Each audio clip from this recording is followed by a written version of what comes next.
Assalamualaikum warahmatullahi wabarakatuh. Selamat datang di Matematikawan Amatir Channel. Pada kesempatan sebelumnya kita telah membahas materi yaitu aplikasi turunan, yaitu kecepatan dan percepatan sesaat, persamaan garis singgung, dan metode L-Hospital. Kemudian pada pertemuan kali ini kita akan membahas hal yang sama, yaitu aplikasi turunan, yaitu tentang interval, kurva fungsi naik dan turun, titik stasioner, yaitu ada titik maksimum atau minimum, kemudian interval kurva fungsi cekung ke atas dan ke bawah, kemudian titik belok. Bersama saya Muhammad Suef, berikut adalah pembahasannya. Pembahasan pertama yaitu interval kurva fungsi naik dan turun. Sebelum kita membahas terkait dengan teoremanya, pertama-tama kita pahami dulu ya, apa itu yang dimaksud interval kurva fungsi naik dan interval kurva fungsi turun. Sebelumnya perhatikan kurva berikut. Nah, misalkan diberikan kurva fungsi fx, yaitu kurvanya seperti ini ya. Nah, dengan batasan di sini ada nilai x1, di sini ada nilai x2 ya, ini batasan x-nya. Kemudian perhatikan tanda merah ini ya. Nah, pada saat tanda merah ini kurva mengalami naik. Jadi ini dinamakan kurva fungsi naik ya. Begitupun juga dengan ini, kurva mengalami naik. Oh ya, naik itu dilihat dari perjalanan kiri ke kanan, bukan kanan ke kiri. Kalau kanan ke kiri, kurvanya mana turun ya. Tapi sekali lagi, perjalanannya dilihat dari kiri ke kanan ya. Nah ini, dari kiri ke kanan dia kurvanya naik. Nah ini dari kiri ke kanan kurvanya juga naik. Naiknya dimulai dari sini ya. Nah seret. Ini naiknya juga dimulai dari sini ya. Ini sebenarnya mulainya tak berhingga ya. Minus tak berhingga di sini ya. Minus tak berhingga dia naik terus sampai mentok di sini dia naik. Kalau di sini mulainya dari sini naik terus sampai tak berhingga ya. Kemudian yang dimaksud dengan intervalnya itu apa? Intervalnya itu ini. Interval kurva fungsi fx naik yaitu ketika x kurang dari x1. Jadi ketika ini ya kurang dari x1 kan berarti di sebelah kirinya x1. Ketika x-nya kurang dari x1, kurvanya mengalami kenaikan. Nah, mentok sampai x1 di sini ya. Kemudian atau x lebih dari x2. Ketika x-nya lebih dari x2 berarti di sebelah kanannya x2 ya. Nah, ini kurvanya mengalami kenaikan. Jadi sekali lagi, ketika kurang dari x1 atau lebih dari x2, kurvanya mengalami kenaikan ya. Jadi sekali lagi, interval kurva fungsi fx naik yaitu x kurang dari x1 atau x lebih dari x2. Nah, ini adalah interval kurva fungsi naik. Yang dimaksud interval itu ininya ya. Kemudian perhatikan tanda biru ini. Dari kiri ke kanan ya, dia mengalami penurunan. Kurvanya turun. Nah, ya. Intervalnya di mana? Yaitu di antara x1 sampai x2 ini. X-nya di antara x1 sampai x2. Dia kurvanya mengalami penurunan. Nah, ini adalah interval kurva fungsi fx turun ya. Jadi yang dimaksud interval adalah nilai x-nya itu ya. Nah, selanjutnya sekarang kita bahas teoremanya. Perhatikan teorema 1. Diberikan fungsi fx, kurva fungsi fx turun pada interval yang memenuhi f aksen x kurang dari 0. Nah ini f aksen itu turunan ya. Jadi ini merupakan salah satu bentuk aplikasi itu turunan. Kita bisa menentukan interval kurva fungsi turun ya. Yaitu turunannya kurang dari 0. Dan kurva fungsi fx naik pada interval yang memenuhi yaitu f aksen x lebih dari 0. Jadi kalau interval kurva fungsi turun, itu turunannya kurang dari 0. Kurang dari 0 ya. Tapi kalau interval fungsi naik, turunannya lebih dari 0. Sesuai dengan kata-katanya. Kalau turun itu kurang dari, kalau naik itu lebih dari ya. Oke, perhatikan contoh yang pertama. diberikan fungsi fx sama dengan x kuadrat minus 4x plus 3. Berdasarkan teorema 1, dapat diperoleh kurva fungsi fx turun pada interval. Perhatikan, kalau dia turun maka f-aksennya kurang dari 0. Ini ya, f-aksennya kurang dari 0. F-aksen itu adalah turunan dari f. Turunannya berapa ini? Pangkatnya turun, 2 berkurang 1, 2 kurangi 1, 1 ya. Jadinya 2x. Minus 4x. AX turunannya A, yaitu 4 ya. 4x turunannya 4. Kemudian konstanta turunannya 0. Tidak usah ditulis ya. Kurang dari 0. Kemudian kita cari nilai x-nya. Maka min 4-nya harus habis. Maka kedua ruas ditambah 4. 2x min 4 ditambah 4 habis ya. Tinggal 2x, kemudian 0 ditambah 4 sama dengan 4. Ini sama kayak pindah-pindah ruas. Min 4 pindah ruas sama dengan plus 4. Tapi secara matematis seperti ini ya penulisannya. Kemudian karena yang mau kita cari x-nya, maka 2-nya harus habis. Maka kedua ruas dibagi 2 ya. 2x dibagi 2 sama dengan x. 4 dibagi 2 sama dengan 2. Dengan demikian dapat kita peroleh interval kurva fungsi fx turun yaitu x kurang dari 2. Jadi untuk x kurang dari 2 dijamin fx-nya pasti turun. Untuk kurvanya ya, kurva fx pasti turun untuk x kurang dari 2.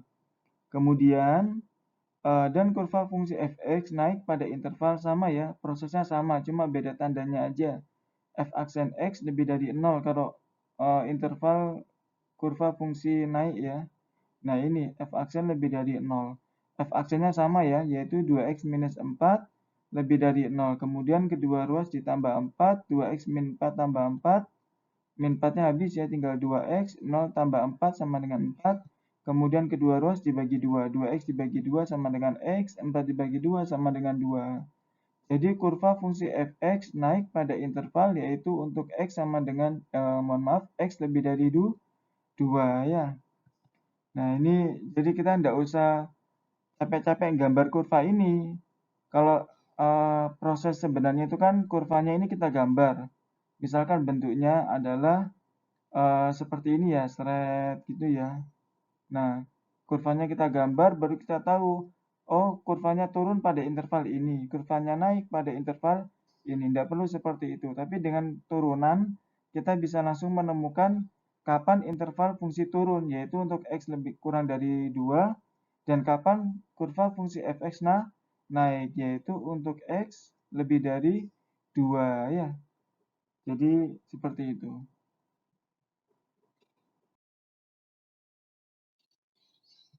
Selanjutnya, perhatikan contoh 2. Diberikan fungsi fx sama dengan x pangkat 3 minus 3x kuadrat minus 9x plus 2. Berdasarkan teorema 1, dapat diperoleh kurva fungsi fx turun pada interval. Nah, kalau turun berarti turunannya kurang dari 0 ya, kurang dari kalau turun ya. Turunan dari fx, x pangkat 3 turunannya, pangkatnya turun dikurangi 1, yaitu 3x kuadrat. Pun juga demikian, pangkatnya turun dikurangi 1, 2 kali 3, 6 ya. X, 2 kurangi 1, pangkat 1 ya. Kemudian 9x turunannya 9, konstanta turunannya 0, tidak usah ditulis ya. Nah, kurang dari 0 ya. Kemudian kedua ruas sama-sama dibagi 3 ya, karena ini bisa dibagi 3 supaya lebih sederhana. Dibagi 3 sama dengan x kuadrat, dibagi 3 sama dengan 2x, dibagi 3 sama dengan dibagi 3 sama dengan 3 ya. 0 dibagi 3 sama dengan 0 ya. Tandanya tetap. Kemudian kalau sudah seperti ini, maka ini bisa kita faktorkan dulu. Caranya, berapa kalau dikali min 3 dan kalau ditambah minus 2 ya. Yaitu min 3 dan plus 1. Kita cek min 3 dikali plus 1 sama dengan min 3. Kemudian min 3 ditambah plus 1 sama dengan minus 2 ya. Jadi kalian harus bisa mencari kedua angka ini.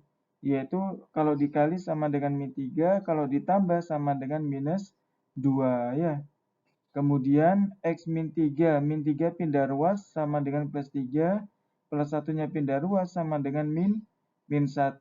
Sehingga dapat kita peroleh ini ya, X sama dengan 3 atau X sama dengan min 1. Kemudian kita buat garis bilangannya, min 1 dulu ya, yang kecil dulu, kemudian yang besar, yaitu plus 3.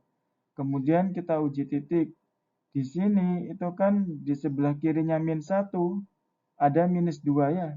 Sekali lagi di sebelah kirinya min 1 ada minus 2. Kita masukkan ke turunannya. Turunannya adalah yang ini ya. Minus 2 kita masukkan min 2 kuadrat. Mohon maaf, atau kita bisa masukkan sini ya. Masukkan yang sini aja lebih mudah. Min 2, min 3 sama dengan minus 5. Tandanya negatif ya. Min 2 tambah 1 sama dengan minus 1, tandanya negatif juga ya. Min dikali min sama dengan positif. Yang kita butuhkan cuma plus minusnya saja, tidak usah hasil akhir ya. Cuma plus minusnya saja. Kemudian di antara min 1 sampai 3 ada 0, ada 1, ada 2. Saya ambil 0 saja ya. Sekali lagi di antara min 1 sampai 3 ada 0 ya. 0 kita masukkan sini. 0 minus 3 sama dengan minus 3 negatif ya. 0 tambah 1 sama dengan plus 1 positif. Negatif dikali positif sama dengan negatif. Kemudian di sebelah kanannya 3 ada 4. Saya ambil 4 yaitu 4 dikurangi 1. 4 kurangi 3 sama dengan 1 positif ya. 4 ditambah 1 sama dengan 5 positif. Positif kali positif sama dengan positif ya. Nah, oh ya, tadi kan di sebelah kanannya 3 ada 4 ya. Kalau kalian mau ngambil 5 juga boleh.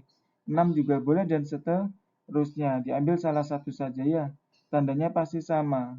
Kalau plus ya dia pasti tandanya semuanya plus ya. Kemudian ini kan tandanya kurang dari 0. Kalau kurang dari 0 itu adalah bilangan negatif. Berarti yang kita pilih yang negatif ya. Sehingga penyelesaiannya adalah yang ini, yaitu X di antara min 1 sampai 3. Jadi dapat kita peroleh kurva fungsi fx turun pada interval yaitu X lebih dari min 1 dan X kurang dari 3. Atau dengan kata lain, X di antara min 1 sampai 3 ya. Nah ini interval kurva fungsi fx turun. Kemudian dengan cara yang sama, interval kurva fungsi fx naik pada interval yang memenuhi f aksen x lebih dari 0 ya. Jadi kalau kurva naik, maka turunannya lebih dari 0. Tapi kalau kurva turun, turunannya kurang dari 0. Itu sesuai dengan teorema 1 ya. Nah, caranya sama. Ini ya, f aksen x lebih dari 0. Kalau tadi kan kurang dari 0 ya. F aksennya sama loh, sama. Cuma tandanya lebih dari 0. Ini juga sama-sama dibagi 3, tandanya juga lebih dari 0. Kemudian difaktorkan. Kemudian X-nya 3 atau X-nya min 1. Kemudian garis bilangan. Tandanya sama, plus minusnya sama ya. Cuma karena ini lebih dari 0. Karena lebih dari 0, bilangan yang lebih dari 0 adalah bilangan positif. Maka yang kita ambil yang positif ya. Ini yang kita ambil positif ya. Jadi ini ya, kalau ini kan di sebelah kirinya min 1, berarti X kurang dari min 1. Sedangkan ini di sebelah kanannya 3, berarti X lebih dari 3. Maka dapat kita peroleh interval kurva fungsi fx naik yaitu X kurang dari min 1 atau X lebih dari 3. Nah, jadi ini merupakan salah satu contoh yang berbeda dengan contoh 1, contoh sebelumnya ya. Kalau contoh yang kedua ini, maka untuk mencari intervalnya kita butuh menggambar garis bilangan ya, karena ini berhubungan dengan pemfaktoran.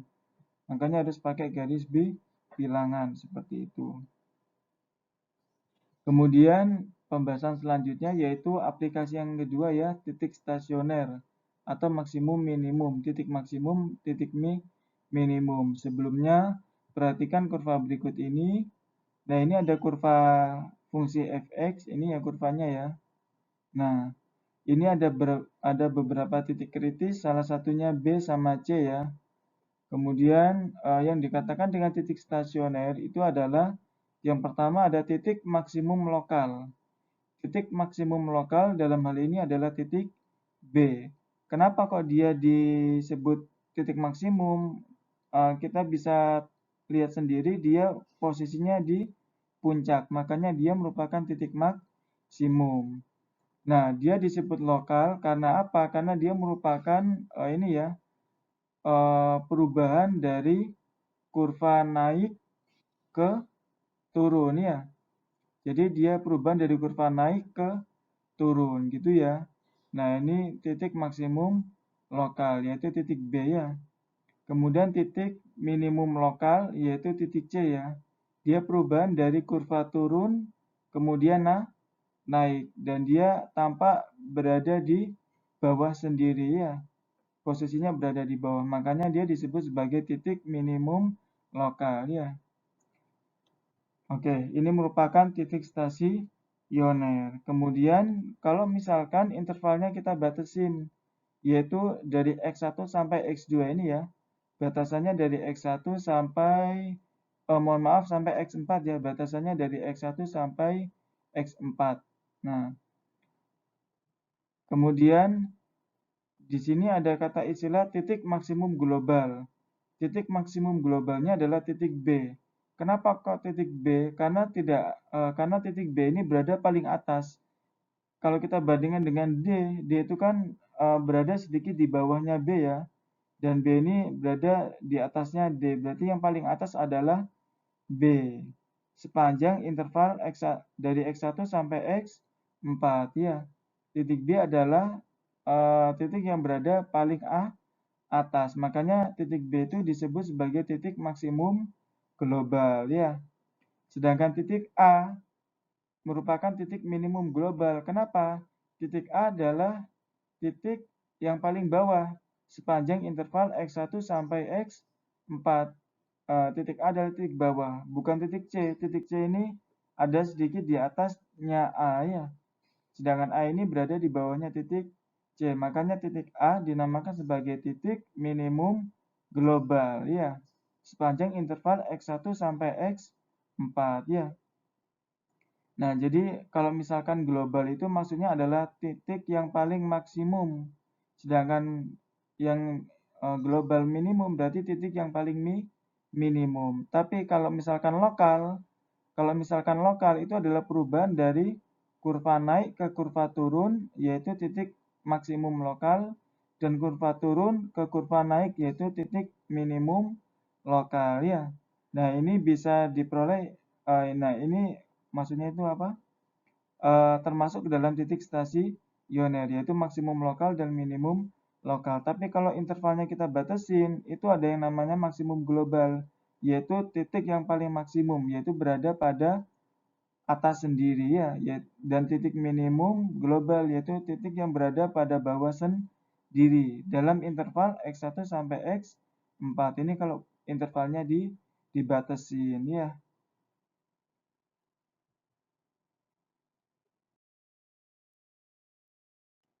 Selanjutnya, perhatikan teorema 2. Diberikan fungsi fungsi f(x) memiliki titik stasioner x1 xi, yi dengan xi merupakan penyelesaian dari persamaan f aksen x sama dengan 0.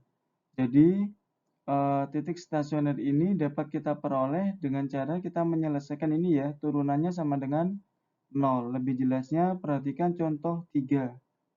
Diberikan fungsi f(x) sama dengan x kuadrat minus 4x plus 1 dengan f aksen x sama dengan 2x min 4. Benar ya, turunannya ini ya. X kuadrat turunannya kan pangkatnya turun ya, 2x min 4x turunannya min 4 ya. Konstanta turunannya 0, tidak usah ditulis. Nah, berdasarkan teorema 2, dapat diperoleh titik stasioner dari fungsi f(x) yaitu ini ya, f aksen x sama dengan 0. Kita selesaikan ini. F aksen x ini ya, f aksennya 2x minus 4 sama dengan 0. Kemudian minus 4-nya pindah ruas jadi plus 4 ya. Kemudian sama-sama dibagi 2. 2x dibagi 2 sama dengan x. 4 dibagi 2 sama dengan 2. Maka dapat kita peroleh x sama dengan 2. Nah, ini merupakan titik stasionernya. Tapi kita nggak tahu di sini dia itu titik minimum atau maksimum, maka harus kita uji titik dulu ya. Menggunakan garis bilangan, X sama dengan 2, misalkan letaknya di sini. Di sebelah kirinya 2, itu ada 0 ya. Coba kita masukkan 0. 2 kali 0, 0. Minus 4, min 4. Negatif ya. Nah, di sini negatif. Kemudian di sebelah kanannya 2, itu ada 3. 2 kali 3 sama dengan 6, dikurangi 4 sama dengan 2. Positif ya. Nah, ini. Artinya ketika dia negatif, dia mengalami turun ya. Kurvanya turun dia.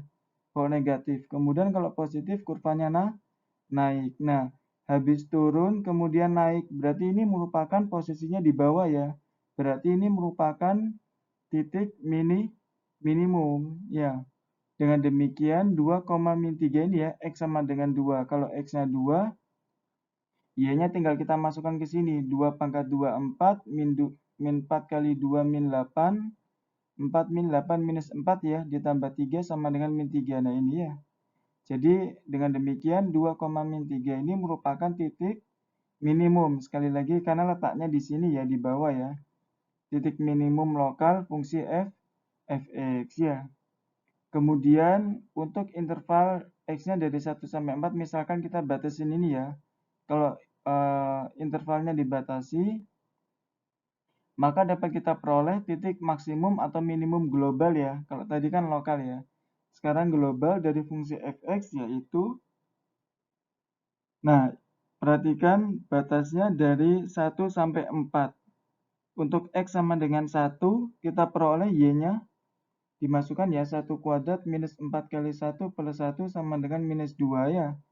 Kemudian ini tadi batas kiri ya, 1 ya. Kemudian batas kanannya 4 kita masukkan 4 kuadrat minus 4 kali 4 plus 1 sama dengan 1 ya, jadinya 4,1.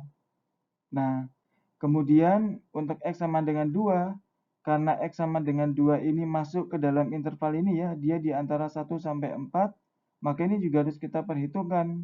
Yaitu kalau X-nya 2 kan, Y-nya min 3 tadi ya, 2, min 3. Nah, jadi kita dapat 3 titik ini ya.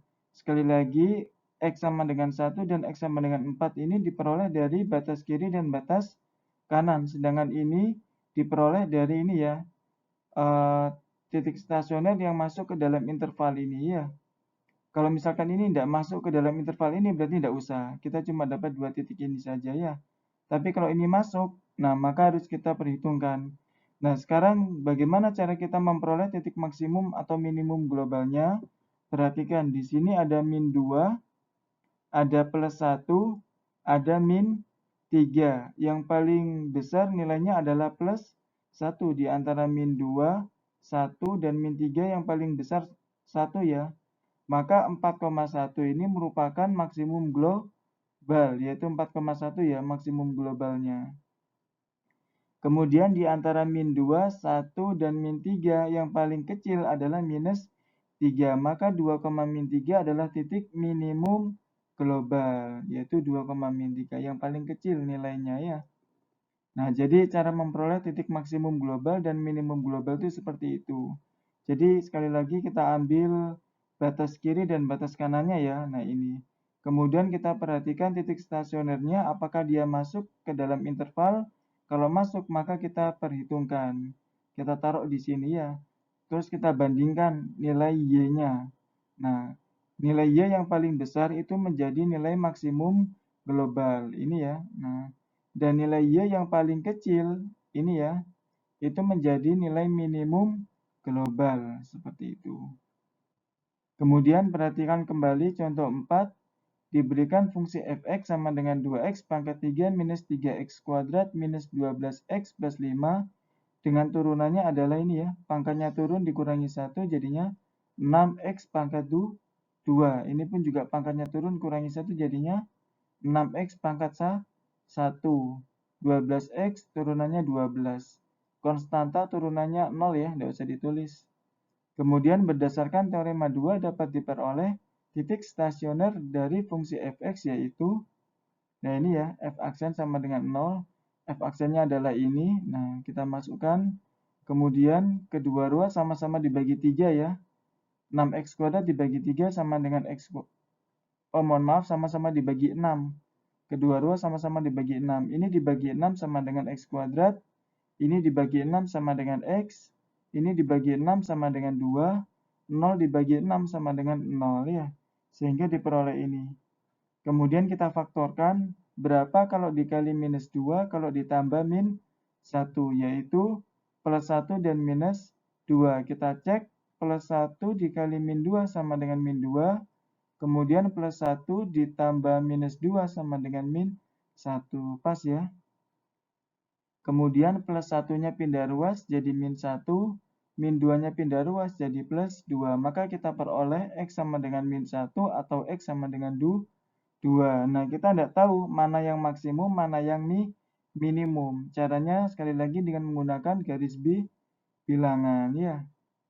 X sama dengan min 1 taruh di sini, X sama dengan 2 taruh di sini ya. Yang kecil dulu, habis itu yang besar. Kemudian di sebelah kirinya min 1. Ya, ada minus 2. Kita masukkan ke sini, min 2 ya. Ke turunannya ya. Min 2 kuadrat sama dengan 4 dikali 6 sama dengan 24. Min 2 dikali min 6 sama dengan plus 12 ya. 24 plus 12 min 12 tandanya apa? Positif ya. Tadi berapa? 24 plus 12 kan 36.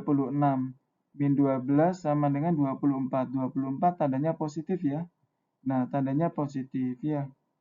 Kemudian dengan cara yang sama di antara min 1 sama 2 ada 0. Kita bisa masukkan 0. 0 ini 0 min 12 tandanya negatif. Kemudian di sebelah kirinya di sebelah kanannya 2 ada 4 ya. Atau 3 boleh kita masukkan sini, nanti hasilnya tandanya adalah positif. Yang artinya kalau dia positif, maka ini kurvanya naik ya.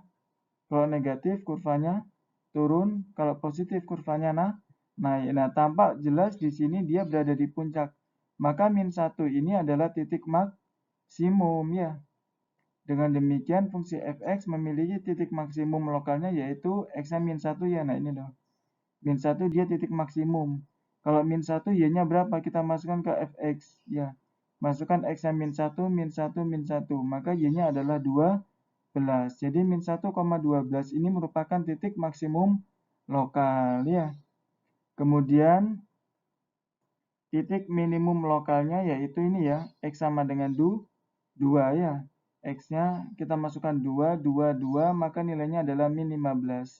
Jadi kalau x-nya 2, y-nya min 15. Itu merupakan titik minimum lokal. Karena jelas di sini x-nya ketika x sama dengan 2, di sini nilainya di bawah ya. Nah, ini loh. Seret. Nah, berarti kan dia nilai minimum lokal. Bisa dipahami ya? Nah, itu. Jadi untuk mengetahui dia maksimum atau minimum lokal itu dengan cara kita uji tanda seperti ini. Dan perlu diperhatikan ini ngujinya di f-aksen ya. Ini ngujinya dimasukkan ke turunannya ya. Jadi kita tahu tanda plus minusnya ini dari itu turunan, bukan dari sini ya. Kalau ini untuk mencari nilai y-nya ya. Oke, kemudian kalau misalkan habis naik kemudian turun, berarti dia berada di puncak. Artinya dia titik maksimum. Sedangkan kalau habis turun kemudian naik, berarti dia berada di lembah. Artinya dia titik minimum. Ya. Kemudian untuk interval X dari 1 sampai 4 dapat diperoleh titik maksimum dan minimum globalnya yaitu sama kayak tadi caranya. X dari 1 sampai 4 berarti kan batas kirinya 1 ya. Nah, kalau kita masukkan 1, dia nilainya sama dengan minus 8. Maka kita peroleh 1, min 8. Kemudian batas kanannya 4. Kalau kita masukkan 4, dia nilainya adalah 37. Maka kita peroleh 4,37. Kemudian perhatikan titik stasionernya ini. Titik stasionernya itu kan ada min 1 sama 2 ya. Yang masuk interval ini yang mana? 2 ya. Kalau min 1 kan tidak masuk. Berarti min 1 tidak usah dihiraukan. Yang kita masukkan adalah 2 ya. Karena dia di antara 1 sampai 4. Nah, 2 tadi pasangannya apa? 2, min 15. Berarti ini ya. Nah, untuk mencari nilai maksimum sama minimum globalnya, maka dapat diperoleh dengan cara membandingkan ini. Di antara min 8, 37, dan min 15 yang paling besar nilainya adalah 37. Maka 4,37 itu sebagai maksimum global ya. Kemudian di antara min 8, 37, dan min 15 yang paling kecil min 15. Maka 2, min 15 itu sebagai minimum global ya. Jadi ini tuh merupakan cara mencari titik maksimum dan minimum global. Oh ya, sebelumnya perlu diketahui bahwasanya kalau di soal nggak dikasih tahu dia titik maksimum minimum lokal atau global, kalau nggak ada keterangan lokal dan globalnya ya, maka dia dianggap sebagai lokal gitu ya. Oke, jadi bisa dikondisikan. Tapi kalau misalkan di soal dikasih interval, pasti pembahasannya yaitu minimum dan maksimum global. Jadi kalau interval itu pembahasannya mesti global. Tapi kalau misalkan nggak dikasih interval dan nggak dikasih tahu dia lokal atau global, pasti pembahasannya lokal ya. Yaitu diperoleh dengan cara turunan seperti ini ya.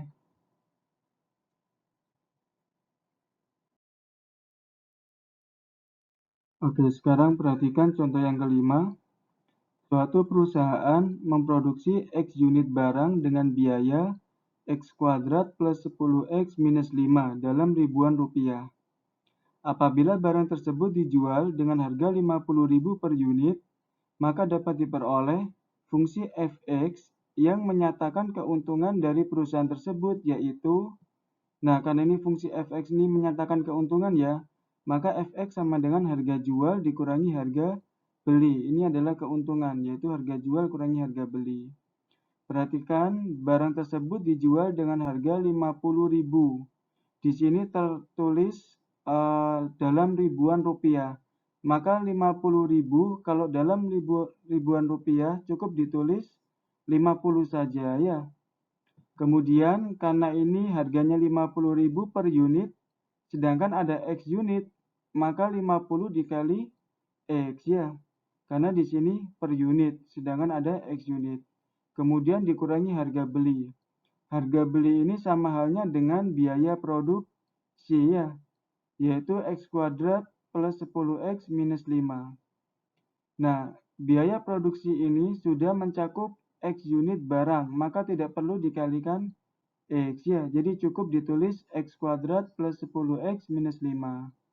Kemudian 50X-nya tetap, min kali X kuadrat sama dengan min X kuadrat, min kali plus 10X sama dengan min 10X, min kali minus 5 sama dengan plus 5. Kemudian min X kuadratnya taruh depan, 50X dikurangi 10X sama dengan 40X, plus 5-nya tetap ya. Nah, kemudian berdasarkan teorema 2, keuntungan maksimum dari perusahaan tersebut dapat diperoleh apabila turunannya sama dengan 0. Ini sudah dijelaskan di teorema 2 ya, yaitu turunannya sama dengan 0. Fx-nya ini ya, kita turunkan, pangkatnya turun dikurangi 1. Pangkatnya turun jadi min 2, X pangkat 2 dikurangi 1, pangkat 1 ya. Nah, jadinya min 2X. Kemudian 40X turunannya 40, konstanta turunannya 0. Nggak usah ditulis ya, 0-nya tetap. Kemudian, karena kita mau mencari X-nya, maka 40-nya ini harus habis. Maka kedua ruas dikurangi 40, min 2X ditambah 40 dikurangi 40 habis ya. Tinggal min 2X. Kemudian 0 dikurangi 40 sama dengan minus 40. Kemudian min 2-nya ini harus habis, maka kedua ruas sama-sama dibagi minus 2. Min 2X dibagi minus 2 sama dengan X. Min 40 dibagi min 2 sama dengan 20 unit.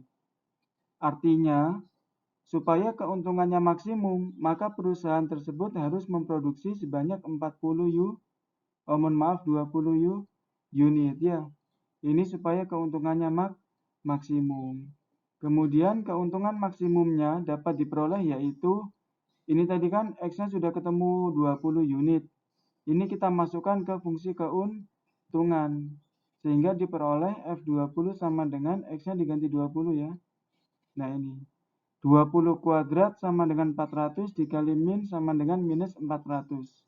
40 dikali 20 sama dengan 800 ditambah 5. Min 400 ditambah 800 sama dengan 400 ditambah 5 sama dengan 405. Perlu diperhatikan, sekali lagi ini dalam ribuan. Fungsi keuntungan ini dia dalam ribuan ya, dalam ribuan. Kemudian jadinya 405 ini kalau dalam ribuan itu nilainya sama dengan 405.000. Artinya keuntungan maksimum yang dapat diperoleh perusahaan tersebut adalah 405.000 ya. Nah, ini merupakan salah satu keuntungan, salah satu aplikasi turunan dalam kehidupan sehari-hari ya, yaitu untuk memperoleh keuntungan maksimum. Kemudian perhatikan contoh 6.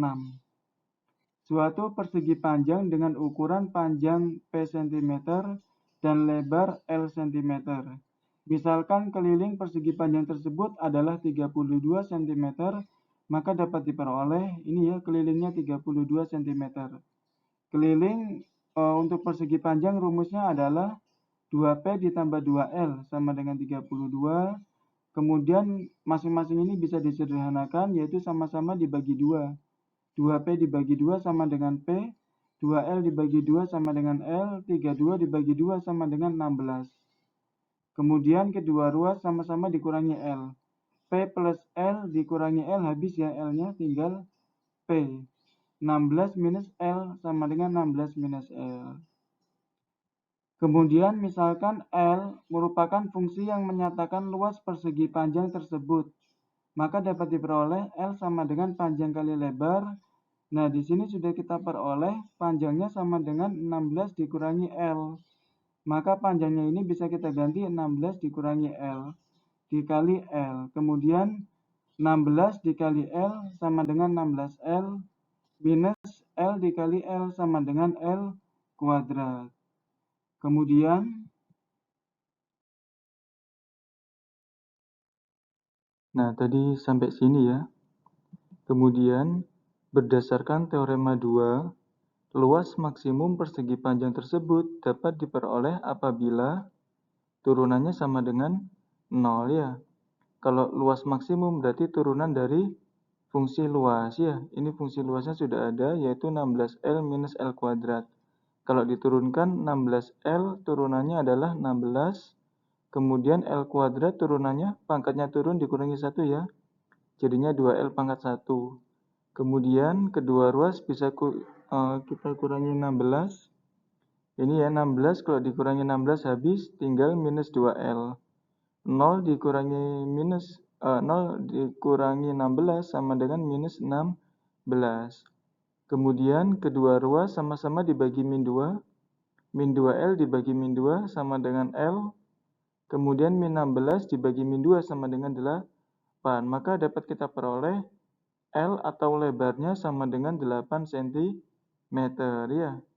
Karena ini ya, karena P sama dengan 16 minus L sedangkan L-nya 8, maka P sama dengan 16 minus 8 sama dengan 8 cm.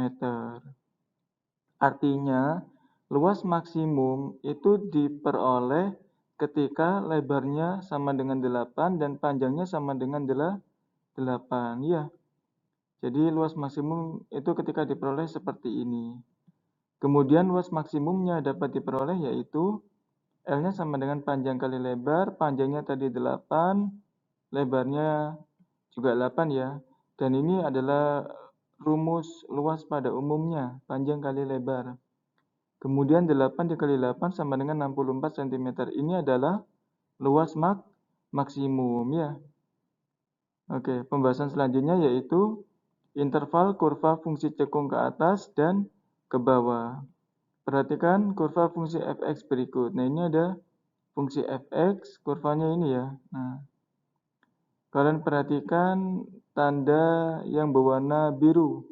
Nah, tampak dari interval x1 sampai x2, kurvanya ini cekung ke bawah ya. Dia cekungnya arahnya ke bawah. Nah, ke bawah sini ya. Ke bawah sini. Kemudian perhatikan tanda yang merah. Dari X2 sampai X3 tampak kurvanya cekung ke atas ya. Artinya apa? Artinya interval kurva fungsi cekung ke atasnya adalah X2 sampai X3. Dan interval kurva fungsi cekung ke bawahnya yaitu X1 sampai X2 ya. Itu yang dimaksud interval kurva fungsi cekung ke atas dan ke bawah. Sedangkan cekung ke atas dan ke bawahnya bisa diperhatikan dari kurvanya ya, dari grafiknya. Kalau cekung ke bawah berarti ya hadapnya ke bawah gitu ya, cekungnya ya. Kalau cekung ke atas berarti hadap cekungnya ke atas. Selanjutnya, berikut diberikan teorema 3 yang membahas tentang eh, bagaimana cara mencari interval fungsi cekung ke atas dan ke bawah ya. Perhatikan, diberikan fungsi fx, kurva fungsi fx cekung ke bawah pada interval yang memenuhi f double aksen atau turunan keduanya kurang dari 0. Kemudian, kurva fungsi fx cekung ke atas pada interval yang memenuhi turunan keduanya lebih dari 0.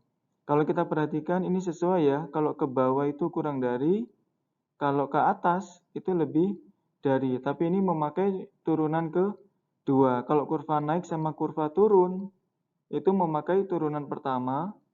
Tapi kalau kurva cekung ke bawah dan ke atas, itu memakai turunan kedua. Bedanya di sana ya. Kemudian perhatikan contoh yang ketujuh.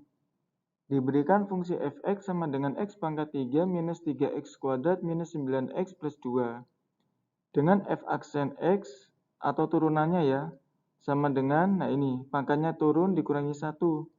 Pangkatnya turun jadi 3x dikurangi 1 pangkat 2 ya, 3x pangkat 2. Begitupun ini pangkatnya turun dikurangi 1, 6x ya. Tandanya tetap, kalau minus ya minus. 9x turunannya 9. 2 alias konstanta turunannya 0, tidak usah ditulis ya, 0. Kemudian berdasarkan teorema 3, dapat diperoleh kurva fungsi fx cekung ke bawah pada interval yaitu turunan keduanya kurang dari 0 ini ya. Kalau cekung ke bawah, turunan keduanya kurang dari 0. Nah ini kan sudah ada turunan pertama. Maka untuk mencari turunan kedua, kita tinggal turunkan turunan pertama, turunkan turunan pertama ya, yaitu pangkatnya turun 6x dikurangi 1 x pangkat 1, jadi 6x ya. 6x turunannya 6, 9 alias konstanta turunannya 0 ya, tidak usah ditulis. Kemudian tandanya kurang dari 0. Selanjutnya untuk mencari x-nya maka minus 6-nya harus habis.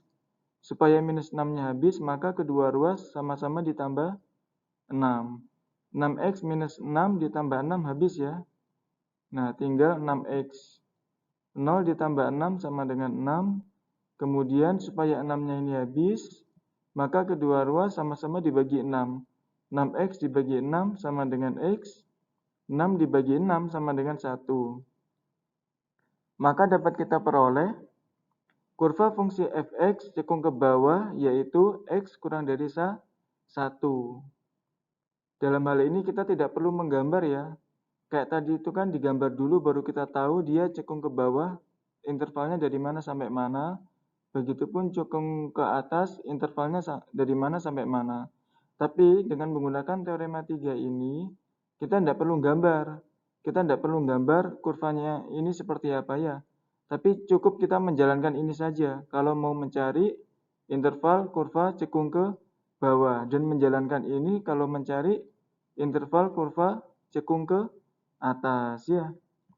Nah ini dengan cara yang sama maka dapat diperoleh interval fungsi fx cekung ke atas pada interval yaitu ini ya. Turunan keduanya lebih dari 0. Turunan keduanya sudah dapat ini tadi. 6x minus 6 lebih dari 0. Kedua ruas ditambah 6 dengan cara yang sama ya, caranya sama. Jadinya ini ya. Kemudian kedua ruas dibagi 6. 6x dibagi 6, x, 6 dibagi 6, 1. Maka dapat kita peroleh kurva fx cekung ke atas, yaitu pada interval x lebih dari 1 ya. Kalau x kurang dari 1, maka kurva fungsi fx-nya cekung ke bawah ya. Oke, selanjutnya ini aplikasi yang terakhir ya, titik belok. Nah, perhatikan terlebih dahulu kurva fungsi fx berikut. Ini ada fungsi fx, kurvanya ini ya. Nah, perhatikan tanda yang berwarna biru. Pada saat tanda yang berwarna biru ini tampak kurvanya cekung ke bawah, sedangkan tanda yang berwarna merah ini tampak kurvanya cekung ke atas. Yang dimaksud titik belok itu apa? Yaitu titik di mana pergantian dari kurva cekung ke bawah ke cekung ke atas. Nah, di sini ya. Nah, ini namanya titik belok. Sebaliknya, pergantian kurva dari cekung ke atas ke cekung ke bawah itu juga merupakan titik belok. Nah, jadi makna dari titik belok itu seperti ini ya. Tapi kalau ini tadi, yang pembahasan tadi ya, titik puncak, maksimum sama minimum, itu pergantian dari kurva naik ke kurva turun. Begitupun kurva turun ke kurva naik. Ini minimum, ini maksimum, titik minimum, titik maksimum. Tapi kalau ini titik belok, pergantian dari kurva cekung ke bawah atau ke cekung ke atas ya, atau sebaliknya. Jadi makna dari titik belok itu seperti itu. Pergantian ya.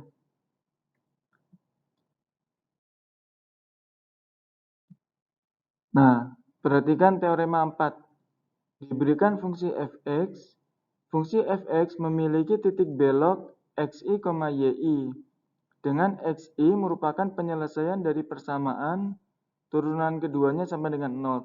Tadi kalau titik stasioner, titik maksimum minimum itu turunan pertamanya sama dengan 0. Tapi kalau titik belok, turunan keduanya yang sama dengan 0. Jadi dia bermain di turunan kedua kalau titik belok ya.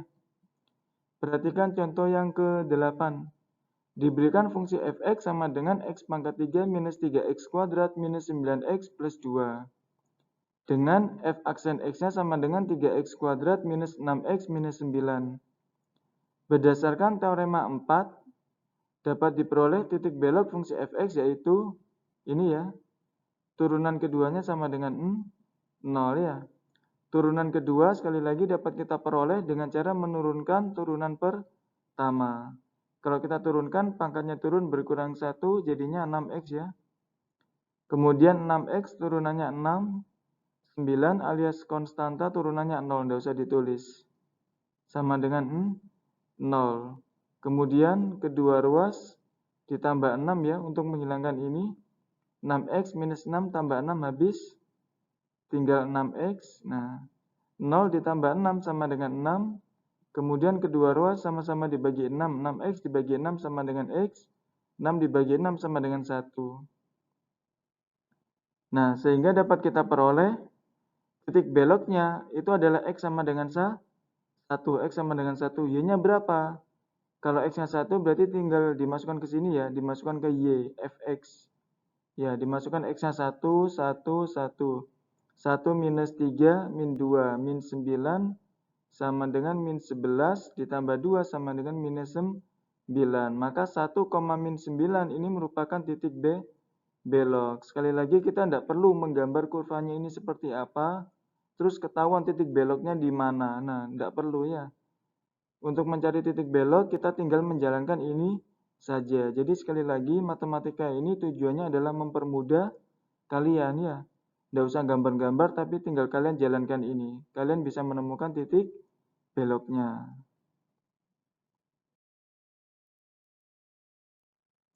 Demikian video pembelajaran pada kesempatan kali ini. Jangan lupa untuk klik like, comment, subscribe, dan share ke teman-teman kalian. Semoga video kali ini bisa bermanfaat untuk membantu proses belajar kalian.